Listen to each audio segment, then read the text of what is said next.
Hi everyone, my name is Loram. I make functional ceramics for interior design and welcome to my YouTube channel. In this channel, I share my artistic life, finances, creativity, glazes, clay, and everything in between.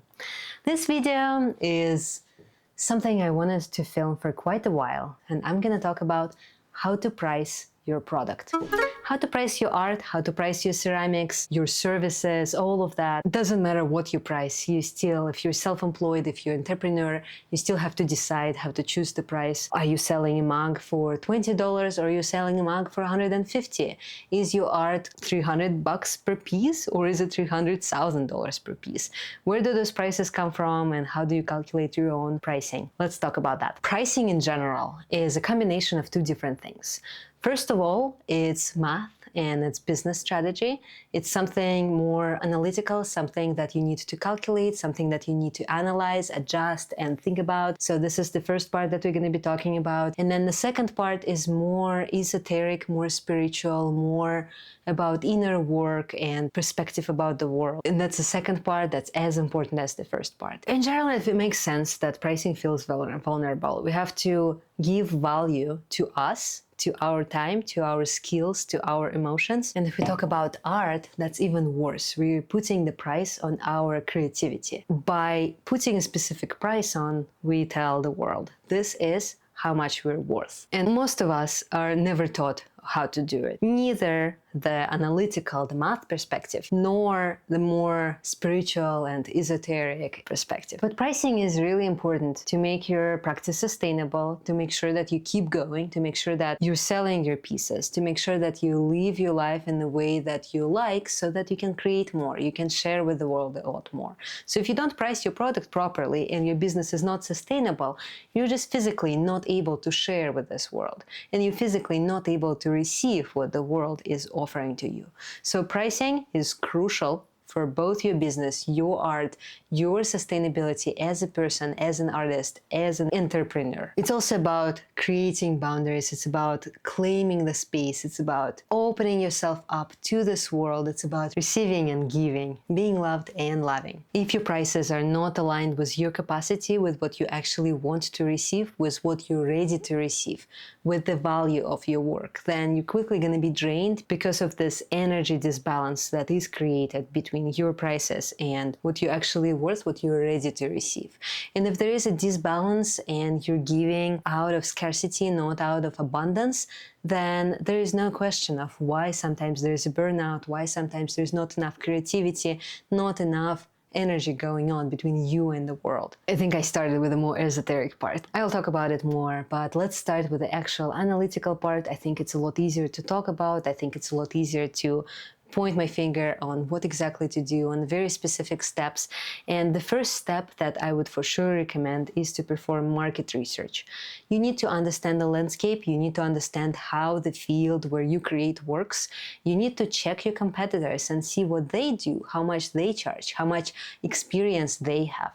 So what I did, I found in different stages of my career and different stages of my price value, I checked the artists that are of the same level. Let's say it's the years of experience, it's the quality of the product, it could also be location, it could also be the number of exhibitions, residencies, grants that they won. So depending on the recognition, depending on the level of quality, depending on the marketing techniques, all of this could affect the prices of the people who are selling the work similar to what you create. So look around and find those artists in your niche. How much are they charging? What are they selling?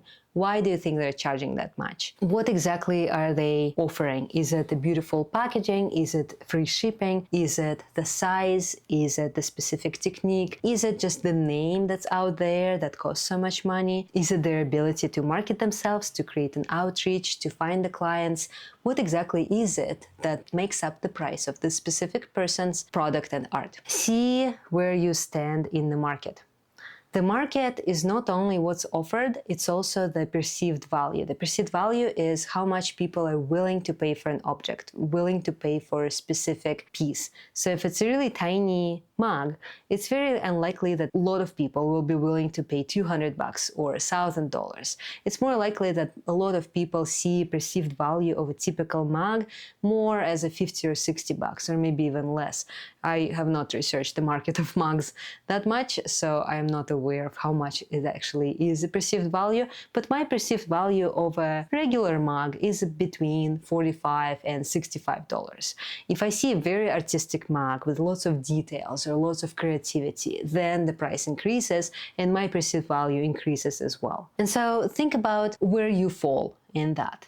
Does your object match the perceived value of the market, of people who are willing to buy it, or does it exceed the price, or is it lower than the price? If your object's price, if your art's price is lower than the perceived value, then people might doubt, why is it so low? Is it low because it's just not good quality? What exactly is the reason behind the low price? If your object is higher price than the perceived value, then there also might be questions. What is behind this object that's so expensive? Why does it cost so much? And then if you have the answers for that, if you know which value you're giving to the world and why you're charging so much, then the answer is yours. Then you just prove it to your customer and you sell your product. So I do think that market research is a very common and very useful practice. I personally am not a big fan of it because the more you are in a field, the more you understand what the perceived value is and what the typical market price is. The only problem that I see is that a lot of makers and a lot of artists completely undervalue their work. They have no idea about the costs that come into making the object, and they actually do not receive any profit. They pay money to create art. And this is really annoying because the stereotype is that artists are bad with money and bad with numbers, bad with chemistry and all that. I really don't believe it, and I really want us all to benefit and raise our prices. We do need to charge more, and this is where we come to the second part of how the price of the goods, price of your art, price of the product, of the craft is created. So let's talk about that. And to talk about that, we do need to talk about cost of the goods and the overhead expenses. Those are the terms commonly used in the economy of how business works and the terms that you need to know if you're running your own business. Both of those are real numbers. They're used for tax purposes. They're used to calculate our revenue, to create the financial analysis, financial prospectus, and stuff like that. All the fancy terms. What is the cost of a good? This is the cost that it takes to make a product. Of course, art works a little bit differently, but there's still specific cost involved. I'll be talking about ceramics because this is something that's more familiar to me. And if I talk about the cost of good, then I need to include the materials. So everything that I use to create a specific object, which includes clay, glaze ingredients. It includes firing, which is electricity and wear on the kiln. It includes packaging, but in addition to that, it also includes my labor. And labor is an interesting question. Normally, people don't think about it when they make a product. But if we begin to create our own business and if we want to hire a person to help us, if we grow so much that we need help, we need an assistant, we're going to be paying a specific amount of money to this person to make the mug. So when we talk about labor, what do we count? We count how much does it take to throw a cup, to trim a cup, to attach a handle. I don't know why cup is an example that I'm using. I've made 4 cups in my life. Anyway, attaching a handle, mixing the glaze, glazing the object, loading the kiln, firing the kiln, unloading the kiln, packaging, cleaning up everything afterwards. So all of this takes time, probably approximately an hour total for a mug or for a tiny vase. And you need to include this cost into your cost of good, into the price of an object or craft that you're making. So let's say that we've collected all of the prices. We've collected clay, glaze material, firing, packaging, and all of that. We're including our time, and for that we need to set a rate for our job. This is our job. We need to get paid for our job. The minimum rate in America, probably a good set rate to include, but I honestly don't want to be working for $17 per hour. In my tutoring job, I charge $200, $250 per hour. Why would I charge $17 per hour when I'm making my art? This doesn't make any sense. My hour costs a lot more than $17 per hour. So when I calculated my cost of goods, I made it to be around $30 to $45 per hour, but I do consider it to be quite low. However, if you think about it, if the cost of goods includes $30 per hour. So let's say $30 per mug, plus all the materials, let's say around $10, so $40 total. This is the cost of goods. This is how much it costs to create your product. The problem is that this is not the only cost that you have to make your product. In addition to that, you also have overhead expenses. And the overhead expenses include studio rent. It includes all of the equipment that you bought and that is deteriorating with time, depreciating with time. It includes marketing, websites, it includes ads, it includes your tent that you bring into the market or art fair. It includes your Etsy, Stripe, Shopify fees. It includes your shipping, photography, email services. It includes different subscriptions that you're using to edit your photos. There is so many different things that it includes, and more than that, it includes your overhead hours. And your overhead hours include making content, taking pictures, packaging, shipping, going to the store and getting clay. It includes all the time you spend on your business. That's overhead time. So those overhead expenses and the overhead hours normally are calculated throughout the whole year and then divided into the number of products that you sold. So let's say you sold 5,000 cups per year, that's a good amount, and you spent $10,000. $10,000 divided by 5,000 cups, you're gonna get $2 per cup of overhead expenses. Unfortunately, probably in the beginning of your career, you're not gonna be selling as much, but your overhead expenses probably wouldn't be as big either, but they're quite big. Electricity, bills, utilities, all of that is included. I think the overhead hours is the most concerning thing for me, which is why I calculated my overhead hours, and you can see this video when I actually looked through my overhead hours and I checked how much time I spend on my business. I did it mostly because in case you want to scale your business, in case you want to grow as an artist and hire help, then you will need to pay this help. You will need to pay a photographer. You will need to pay for the person who is going to upload your listings on Etsy. You will need to pay to your assistant a specific amount of money. And if you did not include this amount into your price, then you're going to be losing money. Easy. Expenses are bigger than revenue, zero profit, right? Or negative profit. So let's assume that we spent $10,000 in overhead expenses, including the overhead hours, and we sold 200 mugs. That sounds like not sustainable business, to be honest, but let's say 5,000. Like 200 mugs would be not sustainable. 5,000 mugs is more sustainable because then it's only $2 per mug. Then your total cost for the mug is $42, and this is the basic amount of money that you need to spend to create a mug. On top of that comes the profit. On top of that comes what you're actually selling it for. Good profit is considered to be anywhere between 15 and 50%. If it's 70%, that's wonderful, sure, but that's probably above the perceived value, unfortunately. But when people say like, oh, $50 mug, if you calculate it, you will see that actually this mug should cost a lot more and that the artist is very likely under receiving the money. If you seriously consider how much it should cost you, if that's the actual profitable business that you're running, not a hobby, then you need to seriously reconsider all your prices and charge more. Very likely charge more. Another thing, if you're selling wholesale, so let's say you take a mug and you give 50% off for the store. Let's say your mug costs $50 and then you actually sell it for $25 in a store while it costs you $42 to make a mug. The math is easy, you're losing your money, right? So all of those considerations are super important. So first, research the market. Second, forget about it and think about the actual cost of the goods. Of course, this is more applicable to the crafts, to the product, than to the art, because I think the difference between crafts and arts is that art has a higher perceived value because there is this artistic name, artistic value that's ingrained in art that allows the art to be charged more. But for the crafts, for ceramics, for little products, for something functional, a really good strategy is you take cost, so let's say $42. You multiply it by 2, $84. This is your wholesale price. That's great. Times 2, $164. This is your retail price. So imagine how much more we have to charge to actually make our business profitable. This is just something to think about. When I calculated my prices, I was very upset. And so I had to raise the prices because otherwise my business was losing me money. So I was paying someone to buy my work, which I think doesn't make any sense. So 1, understanding the market and perceived value. 2, calculating the cost of the good. 3, is this difference between crafts and arts, as I perceive it, is the artistic value. It's the fact that you're selling more than just an object. The fact that it's not a manufactured thing. It's made by hand, it's made with intention, it's made with a story, with a concept behind it.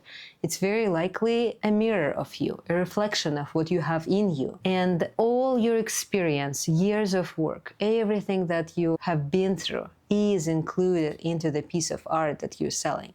And so this is why art costs more, because there is this artistic value. It's the name of an artist, how famous he is, how much collectors are willing to pay for the work of this artist. It's also this ephemeral value that is not possible, I think is not possible to be put into numbers, but now that I think about it, maybe it is possible. It's possible that every solo exhibition adds value. Every interesting contact with auctions or art managers adds value. Everything adds value.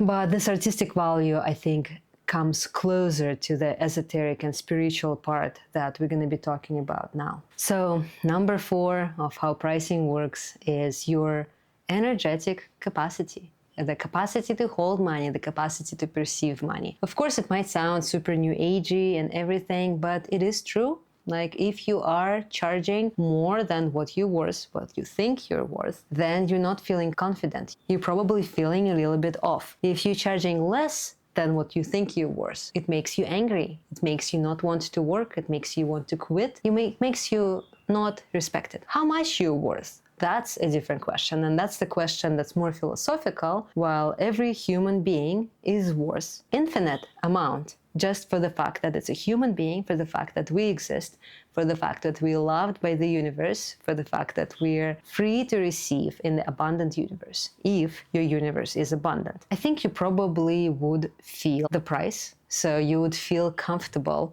charging a very specific amount if you're ready for this amount. If you're not ready to receive this amount, you might still receive this amount, but it's not going to come as easily, and it's not going to feel good. You're going to feel like an imposter. You're going to feel like you're charging for something that you're not worth. But over time and over a huge amount of inner work that you need to go through to understand that you have a lot of value as you are, as a pure vessel of creativity, of creation, as you begin to understand that your value, your inner energetic capacity and the abundance mindset begins to expand, and you begin to receive more money. Yes, it does sound new agey, but it really is how it works. If you're not ready to receive this money, you're probably unlikely to receive this money. There's a lot that comes into it, and I'll probably record a separate video on the cost of goods and a very separate video on abundance mindset, on receiving, on accepting from the universe, on the ability of letting good things in to your life, of living with ease, of creating without pressure, of being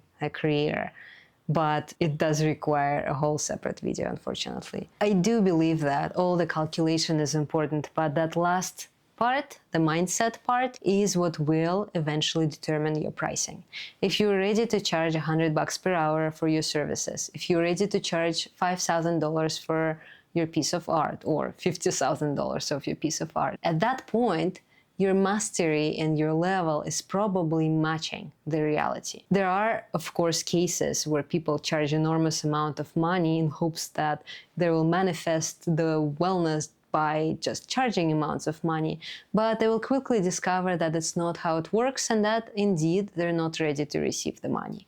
You will be receiving this money as soon as you're ready to get this money. You will be pricing your work, that amount that you're thinking about right now, as soon as you're ready to price your pieces that much. Ideally, you need to be prepared. Ideally, you feel this way. Although I do have examples in my life when I charged more than what I thought I deserved. It ended up okay, but I definitely did not feel confident. I felt like I had to adapt, I had to be super flexible, I had to tolerate a lot, and this is what I take money for, and I think this is not the best approach.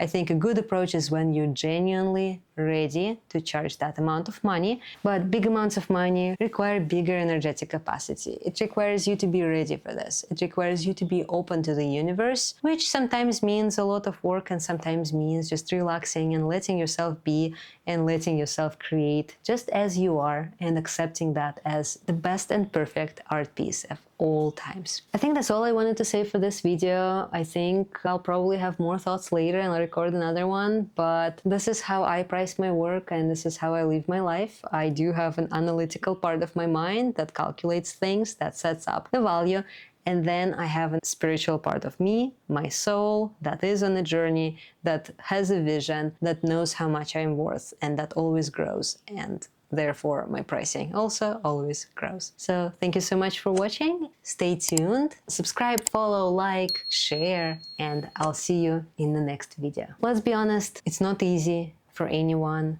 We're all here in the same boat. It's always difficult to price our work. It's always either too much or too little or not enough. I would say it's more likely to be too little and not enough. I think this is the bias that most of the people have, but we have to do it. We have to live our lives as artists. We have to have enough energy, which means finances as well, to create, to be ourselves, to be authentic, and to give this world the best that we can offer. Thank you so much. See you later.